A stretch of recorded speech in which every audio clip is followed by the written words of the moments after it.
Welcome once again to the Damon Floyd Coaching Show here on the Buzz 101.3, brought to you as always by Lost Margaritas on 25th Street. And you got those munches going on before the game, after the game. Check them out, Lost Margaritas. You have some delicious Mexican food there. Coach, I'd like to welcome to our first interview of the year. Yeah. In your 16th year. Can you believe that? I mean, 3 years subbing, not subbing, but as an assistant. Yeah. So 19 years on the Bradley staff. You had gray hair and you weren't hardly as thick, I guess we could say. To be nice about it. Yeah. Neither was I. Gray hair. Neither was I. And gained a little weight.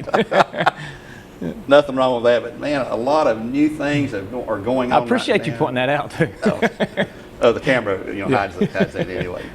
But, no, hey, look at this. I have no room to talk there.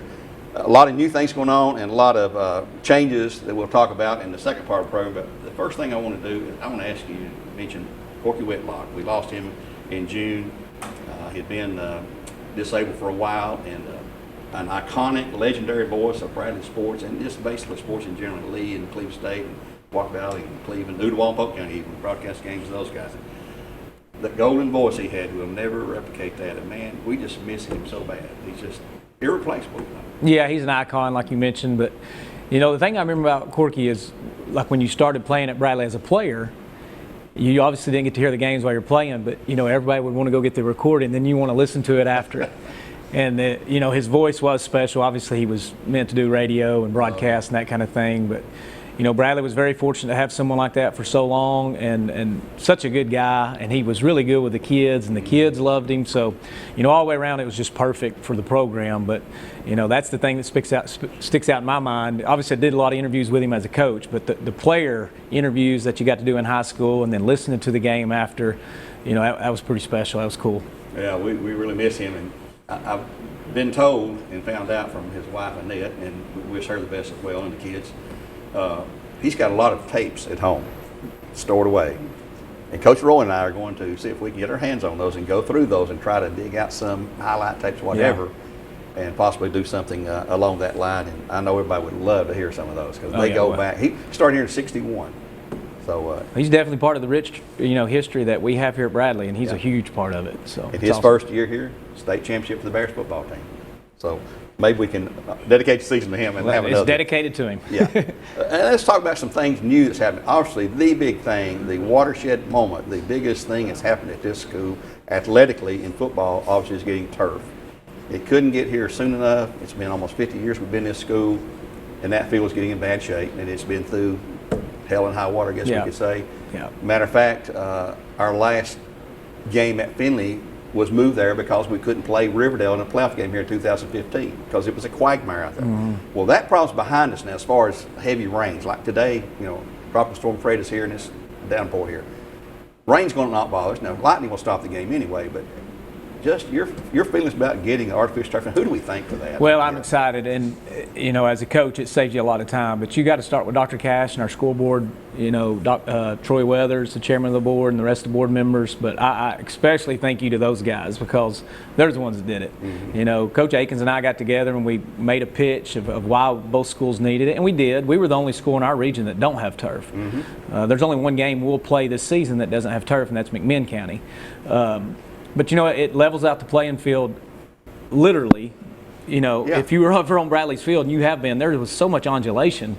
And we knew we had problems on our field, and underneath the grass surface, we didn't know how bad it was until they actually started going through it. And it was just bad. But after doing some research and the companies that we found that we went with, there's an extra pad that we're putting down. The board was also for that. It's an extra protective layer, which costs a bit more money, but it's for the kids. So we'll be the only two schools in the state of Tennessee, us and Walker Valley, that will have this field. It's the newest, and the greatest new technology out there. So we're excited about it. It's been a long process, and here in a couple of weeks we'll have it done. Yeah, and boy, we just cannot wait to have that. Obviously, since it's still under construction as we speak right now, and be ready in a couple of weeks, it looks like, we're going to have to move our first home scheduled game to Finley Stadium, where we've played several times. We play Jamboree there basically every year, and we've had 3 regular season games, or 2 regular season, a playoff game there, and we've not won there yet. We need to win. We lost there twice in 2001 to Red Bank and McMinn. We had to move the Riverdale game down there, so we're going to play Brainerd there.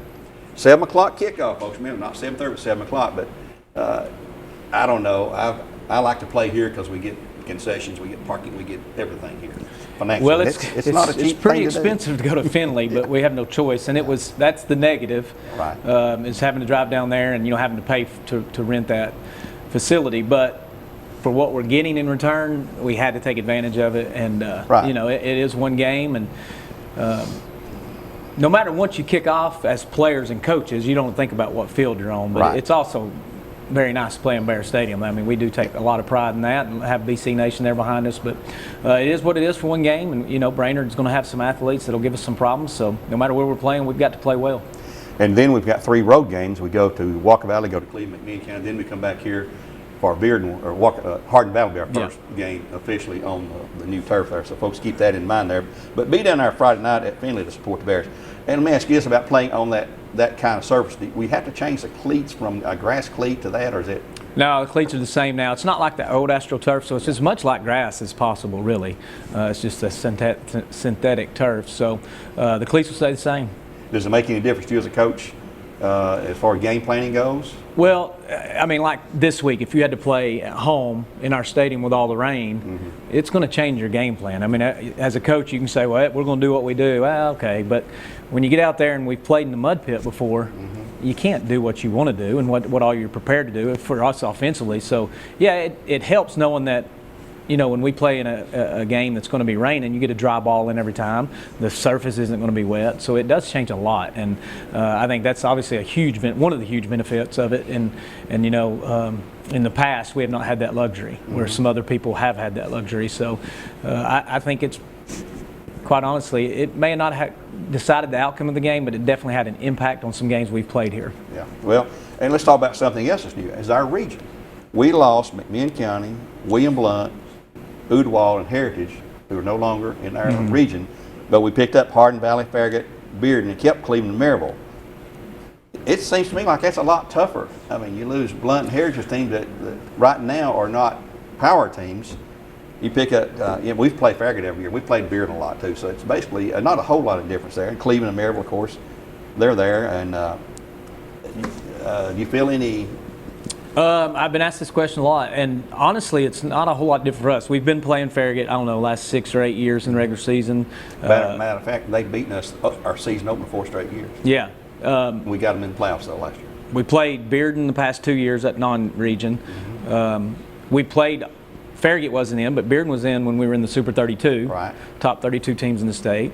McMinn and Oodwall are still on our schedule, so for us, it's not a whole lot of difference. I mean, I know it does have a different on your region standings on some of those games, but I mean, heck, you're trying to win them all anyway. So for us, as a coaching staff and players, I don't think they think of it being any different. So it changes travel maybe a little bit.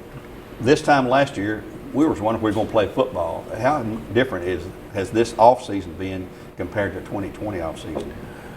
It's a whole lot different than it was last year. Now, we still have some of the protocols in place, and it seems like COVID may be coming back a little bit. But so it's not completely back to normal like it was, but I don't know if it ever will be. And, a lot of people have said that. So there's things that we're taking precaution on and making sure we clean everything and those types of things. But it's nice to not have as many restrictions as we had.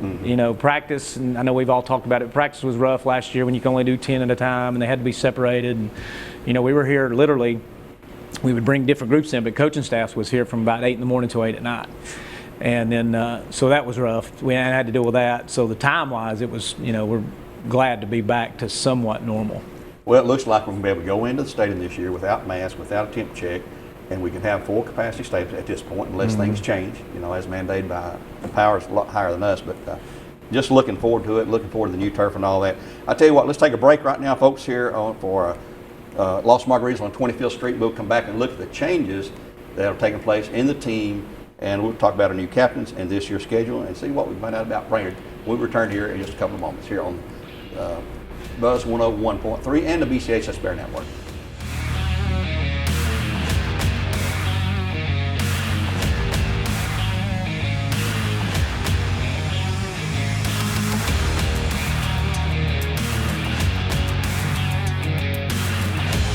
Okay, back with you here on the BCHS Bear Network and Buzz 101.3, where our games brought to you, our interviews brought to you by Lost Margaritas. Coach, we talked about a lot of the new things that's going on, coaching changes.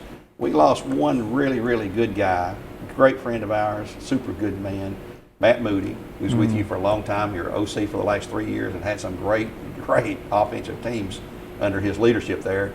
Of course, he's the head coach now at McMinn Central. He's wanted to be a head coach, and he's getting the opportunity. We wish him. I hope he wins state title this year. I've talked to him several times since he left, but he's going to miss the guy. He's just a good guy. He's good a great friend of yours, guy, I know. and you know, I coached his brother. I actually coached Matt his sophomore year here when he was at Bradley. So he's like you said, he did a great job for us. Put up a lot of points in his offense.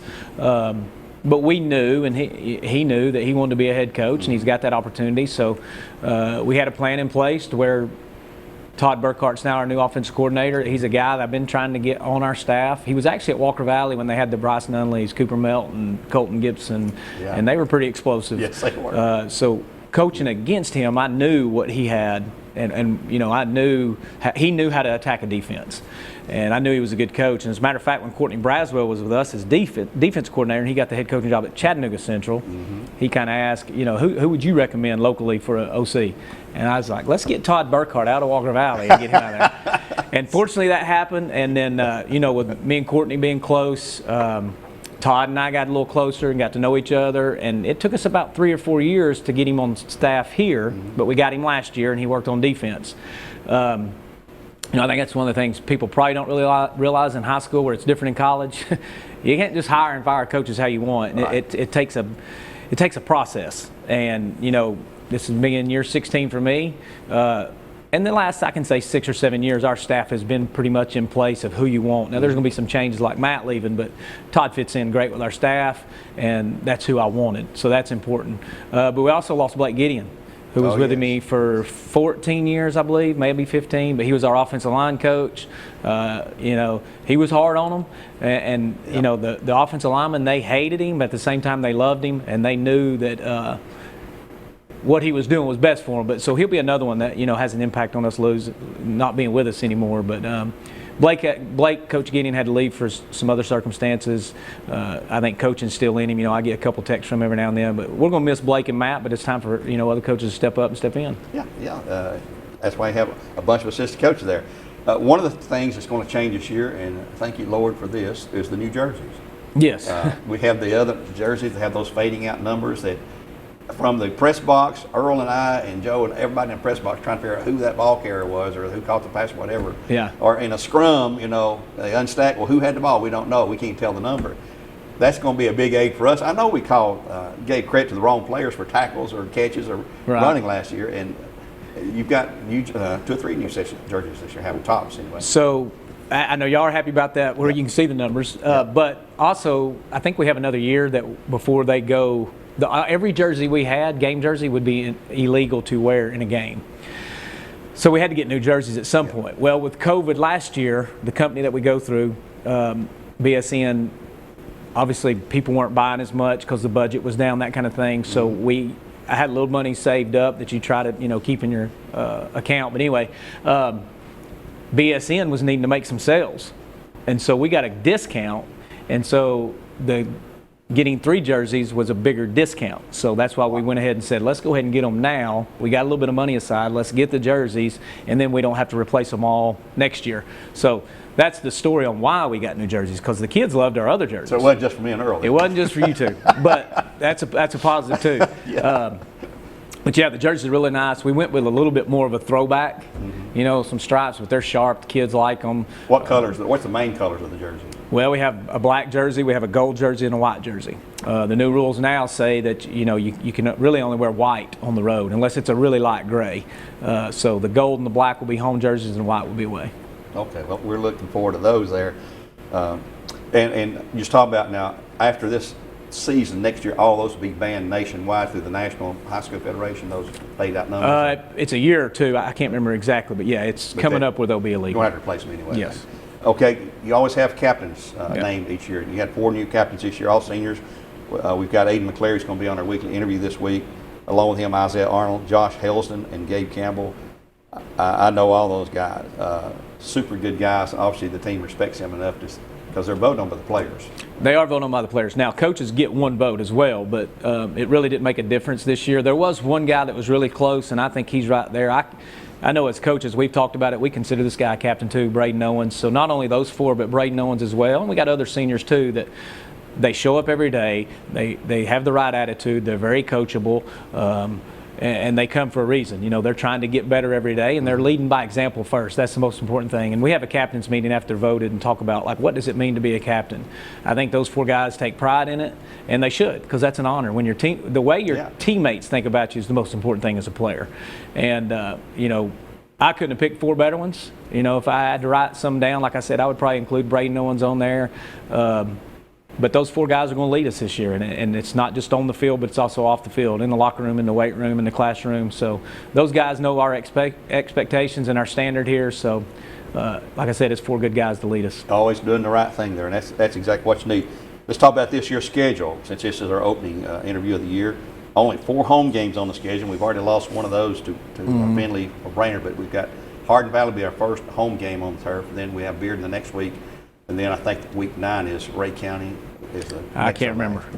I know we got Brainerd this week, but and I do know we have 4 home games, 3 actually. But it's like I told our seniors, you want to play more home games and win throughout the regular season and host some playoff games. You know, I hate it that it's this way, but you know, this is the first senior class that'll get to play on turf. So, well, like I said before, it doesn't matter where we're playing, what stadium we're in. When the ball's kicked off, we got to take care of business. And football's football. Football's football. I know it. I hate it for our senior parents and the crowd because they got to do a little traveling.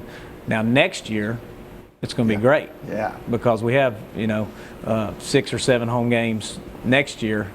We may have 7. Just can't go. We know 6 for sure. We know 6 for sure. So next year will be great, but this year it is what it is. And now we need to talk about the opponent a little bit. I know it's early in the year. You haven't seen them play. We hadn't played them in 37 years. Last time we played was 1984. We've only played them 4 times. We're 3-1 against the Brainerd Panthers, who opened in the 60s as Brainerd Rebels, and through the years it morphed into the Brainerd Panthers. But have you been able to scout them, see anything like in the jamboree or scrimmages and so forth? Because when I think of Brainerd in whatever sport, they're fast, they're quick, they're athletic, and always competitive. Yeah, and they still are. No, the only thing we've seen is the jamboree. So they played Friday night, we played Saturday. So we, as a coaching staff, went down Friday to watch them. But it's a 20-minute running clock, and you don't get a whole lot. So, you know, really, we're still going against ourselves a lot. And that's really the only way we can prepare. You know, usually in a normal game week, we're going to do a scout team, and they'll run our opponent's plays or our opponent's defense. So right now we're just going to go against each other this week. We hope we're prepared for whatever formations they get us defensively and all their blitzes and stunts that we may see offensively. But it's still about execution, blocking, tackling. You know, we can't afford to turn the ball over, can't afford silly penalties. So no matter who we're playing, those are our things. We have to worry about ourselves. But we know Brainerd. You know, and I think they did against Soddy Daisy in the jamboree. You know, if they get a little crack, they got some guys that can take it to the house. Yeah. So we have to rally around the football. You know, and them on defense, they like contact and they got speed. So whoever's got the ball, they're going to be coming and they're going to try to hit, headhunt. So we have scrimmaged them in the past. You know, Tyrus Ward was their coach before. He's at UTC now. That's when we scheduled the game. Now it's Stanley Jackson's the head coach. But we went 7-on-7s when Tyrus was there. So we are a little bit familiar with what they do and maybe who they are. But, yeah, we haven't played them in a long time, obviously, so it'll be a totally different setting there. Well, that'll be this Friday night, folks, and we're going to wrap up our interview for this week with Coach Floyd here on the Mix 104.1 and the Buzz 101.3. As always, brought to you by Los Margaritas. All of our interviews will also be on the BCHS Bear Network on Facebook and on Twitter and on YouTube as well. So you can enjoy them wherever you like. They'll stay out there for your viewing pleasure. Kickoff 7 o'clock at Finley Friday night against Brainerd. Then we'll be on the road next week to Walker Valley, followed by a game at Cleveland. The game will be McMinn back home here for Hardin Valley on our first home game on the turf. So, Coach, thanks for being here today. Appreciate it. Until next time, we'll wrap it up saying God bless and go Bears.